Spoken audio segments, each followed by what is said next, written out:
दोस्तों, क्या ओला इलेक्ट्रिक का स्टॉक आपके पोर्टफोलियो का गेम चेंजर बनेगा या आपको डूबने पर मजबूर करेगा? अब सिर्फ 87 रुपए पर आ गया है ये स्टॉक, लेकिन अब सवाल ये है, क्या ये बॉटम से ऊपर जाएगा या और नीचे गिरने वाला है? हाल तो ऐसे हो गए हैं कि शुरुआत में जो प्रॉफिट्स थे, अब वो भी लॉसेस में बदल रहे हैं। तो आज हम डिस्कस करेंगे कि आखिर हमें क्या करना चाहिए, बाय, सेल या होल्ड। आपका एक गलत डिसीजन और आपका पैसा गायब हो सकता है, तो ये वीडियो एंड तक जरूर देखिए। दोस्तों, ओला इलेक्ट्रिक मोबिलिटी के शेयर्स लगातार तीसरे दिन गिरते जा रहे हैं। मंडे को स्टॉक 3.03% गिरा और अब 87 रुपए 46 पैसा पर सेटल हो गया है। अब ये स्टॉक अपने रिकॉर्ड हाई जो 157.53 रुपए था से 44% नीचे आ चुका है, यानी कि ये गिरावट काफी ज्यादा है। लेकिन एक बात जो थोड़ा पॉजिटिव है वो ये है कि ये स्टॉक अपने लिस्टिंग प्राइस 76 रुपए से अभी भी 15% ऊपर है। अगर हम कंपनी के लेटेस्ट डेटा की बात करें तो वाहन पोर्टल के हिसाब से ओला इलेक्ट्रिक ने इस महीने 15,672 रजिस्ट्रेशंस किए हैं, जिसका मार्केट शेयर 34% है। लेकिन कंपनी को सर्विस रिलेटेड इश्यूज का सामना करना पड़ रहा है और उनको शो कॉज नोटिस भी दिया गया है रिगार्डिंग मिसलीडिंग एडवर्टाइजमेंट्स और अनफेयर ट्रेड प्रैक्टिसेस। ओला इलेक्ट्रिक का कहना है कि ये नोटिस उनकी फाइनेंशियल या ऑपरेशनल एक्टिविटीज पर अभी तक कोई इम्पैक्ट नहीं डाल रहा, लेकिन इन्वेस्टर को इन चीजों को नजर में रखना चाहिए। अब सवाल यह है कि ओला इलेक्ट्रिक के शेयर्स को लेकर क्या किया जाए।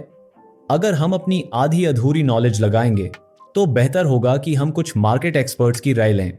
चलिए देखते हैं एक्सपर्ट्स का क्या कहना है। वेल्थ मिल सिक्योरिटीज के डायरेक्टर ऑफ इक्विटी स्ट्रैटेजी क्रंथी बथीनी कहते हैं, ये स्टॉक अब अपने लिस्टिंग प्राइस के आसपास आ गया है, जबकि इसने 157 रुपए का हाई टच किया था। अगर आप एक हाई रिस्क इन्वेस्टर हैं और लॉन्ग टर्म व्यू रखते हैं तो ये स्टॉक करंट प्राइस पर बाय करने का सोच सकते हैं। तो अगर आप 85 रुपए के आसपास बाय करते हैं तो टारगेट 95 रुपए तक का हो सकता है, लेकिन आपको एक स्ट्रिक्ट स्टॉप लॉस 80 रुपए पर जरूर रखना चाहिए। चलिए अब इसके सपोर्ट और रेजिस्टेंस लेवल्स पर एक नजर डालते हैं ताकि आपको इस स्टॉक को खरीदने का सही प्राइस पता चल सके।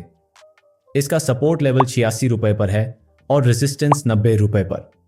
अगर यह स्टॉक 90 रुपए के ऊपर क्लोज करता है तो 105 रुपए तक का अपसाइड ट्रिगर हो सकता है। अब देखते हैं कुछ रिस्क फैक्टर्स जो आपको ध्यान में रखने चाहिए। SEBI registered research analyst AR Ramachandran कहते हैं, ओला इलेक्ट्रिक के स्टॉक का डेली चार्ट बेरिश दिख रहा है और अगर ये 86 रुपए के नीचे क्लोज होता है तो डाउनसाइड टारगेट 76 रुपए तक आ सकता है। इसका मतलब अगर ये स्टॉक सपोर्ट के नीचे गिरता है तो और ज्यादा नुकसान हो सकता है। तो ये क्लियरली एक हाई रिस्क ट्रेड है और आपको अपने रिस्क एपिटाइट के हिसाब से डिसीजन लेना चाहिए। दोस्तों, अपना डिसीजन लेने से पहले हमें कंपनी का फाइनेंशियल परफॉर्मेंस भी देखना चाहिए। अप्रैल से जून क्वार्टर Q1 FY25 में ओला इलेक्ट्रिक का कंसोलिडेटेड नेट लॉस बढ़कर 347 करोड़ हो गया है, जो पिछले साल के सेम क्वार्टर में 267 करोड़ था। प्रोमोटर होल्डिंग भी इंपॉर्टेंट फैक्टर है। अगस्त 8 2024 के डेटा के हिसाब से प्रोमोटर्स का स्टेक कंपनी में 36% है, जो एक स्ट्रॉन्ग होल्डिंग पोजीशन है। फाइनली, अब सवाल यह उठता है कि क्या ओला इलेक्ट्रिक शेयर्स में आप इन्वेस्ट कर सकते हो। अगर आप एक हाई रिस्क इन्वेस्टर हैं और आपको लॉन्ग टर्म व्यू है तो ये एक बाइंग अपॉर्चुनिटी हो सकती है, लेकिन अगर आप सेफ प्ले करना चाहते हैं तो ये स्टॉक थोड़ा रिस्की हो सकता है। मार्केट एक्सपर्ट्स के दिए गए सपोर्ट और रेजिस्टेंस लेवल्स को जरूर ध्यान में रखें एंड अपने फाइनेंशियल एडवाइजर की सलाह लेकर सोच समझकर डिसीजन लीजिए। ये थी लेटेस्ट अपडेट ओला इलेक्ट्रिक के शेयर्स पर।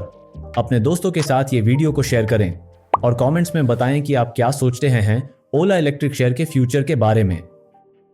अगर आपको ये वीडियो पसंद आई तो लाइक करें, सब्सक्राइब करें और बेल आइकॉन दबाएं ताकि आपको लेटेस्ट अपडेट्स मिलते रहें। Stay tuned for more stock market insights.